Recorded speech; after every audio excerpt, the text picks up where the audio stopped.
یہ قرآن ایک بابرکت کتاب ہے جسے ہم نے آپ صلی اللہ علیہ وسلم پر نازل کیا تاکہ لوگ اس پہ غور اور فکر کریں اور تاکہ اہل فہم اس سے نصیحت حاصل کریں۔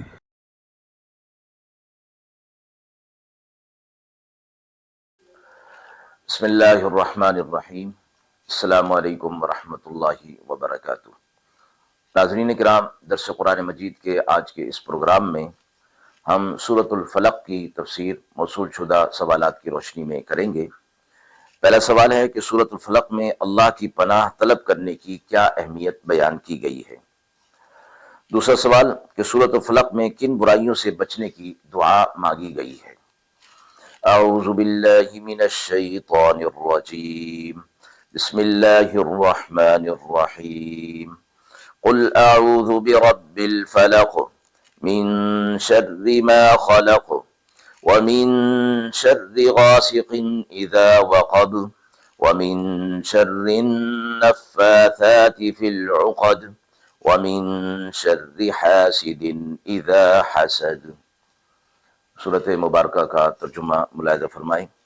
آپ کہہ دیجئے کہ میں پناہ میں آیا صبح کے رب کی، ہر چیز کی بدی سے جو اس نے بنائی، اور بدی سے اندھیرے کی جب سمٹ آئے، اور بدی سے عورتوں کی جو گروہوں پر پھونک مارتی ہیں، اور بدی سے برا چاہنے والے حسد کرنے والے کی جب وہ حسد کرنے لگے۔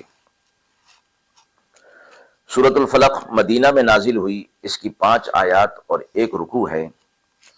پہلا سوال ہے کہ سورۃ الفلق میں اللہ کی پناہ طلب کرنے کی کیا اہمیت ہے؟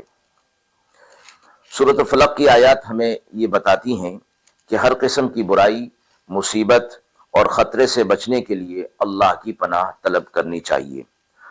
رب الفلق کے ذریعے اللہ کی تخلیقی قوت اور تمام معاملات پر حاکمیت کا ذکر کیا گیا ہے کہ تمام چیزوں پر اللہ کی حاکمیت، اللہ کا غلبہ اور اللہ کا علم ہر چیز پر محیط ہے، لہذا انسان کو اسی کی پناہ لینی چاہیے۔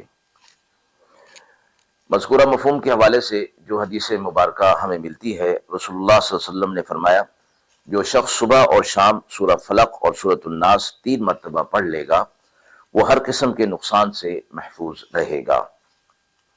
یہ سورۃ مبارکہ اور حدیث مبارکہ ہمیں یاد دلاتی ہے کہ آزمائشوں اور چیلنجوں سے بچنے کے لیے اللہ کی پناہ سے بڑھ کر کوئی حفاظت نہیں ہے۔ دوسرا سوال کہ سورۃ الفلق میں کن برائیوں سے بچنے کی دعا مانگی گئی ہے؟